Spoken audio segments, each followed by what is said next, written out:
ময়মনসিংহ কারাগার থেকে পালিয়ে যাওয়া হত্যা মামলার ৩ জন পলাতক আসামিকে গ্রেপ্তার করেছে র‍্যাব-১৪। র‍্যাব-১৪, ময়মনসিংহের সিপিএসসি এবং সিপিসি-৩ টাঙ্গাইলের দুটি দল যৌথ অভিযানে টাঙ্গাইল থেকে তাদেরকে আটক করে।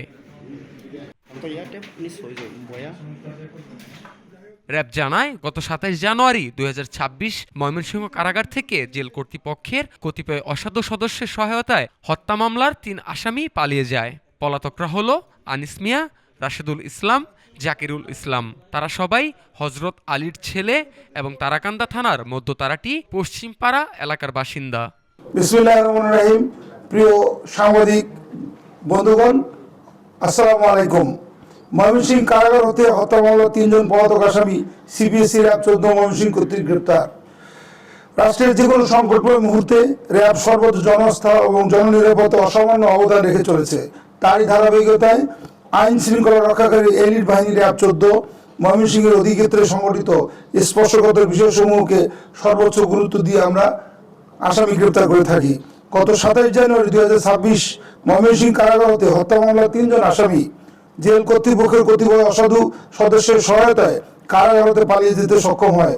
পলাতক বন্দীগণ হলেন আনিস মিয়া, রাশেদুল ইসলাম এবং জাকিরুল ইসলাম, সর্ববিধা হযরত আলী, মধ্য তারাটি, পশ্চিমপাড়া থানা, তারাকান্দা, জেলা ময়মনসিংহ। পলাতক আসামিগণ তারাকান্দা থানার মামলা নম্বর ৪, তারিখ ৭ ডিসেম্বর, ধারা ১৪৩, ৩২৩, ৪৪৮, ৪৪৭, ৩০২, ৩৮০, ৪২৭, ১১৪, ৫০৬, ৩৪ পেনাল কোডের আসামি। র‍্যাব আরও জানায়, পলাতক আসামিরা তারাকান্দা থানার মামলা নং ০৪ এর আসামি। তাদের বিরুদ্ধে বিভিন্ন ধারায় মামলা রয়েছে। এর আগে গত ২৩ জানুয়ারি র‍্যাব তাদের গ্রেপ্তার করে থানার মাধ্যমে আদালতে সোপর্দ করেছিল।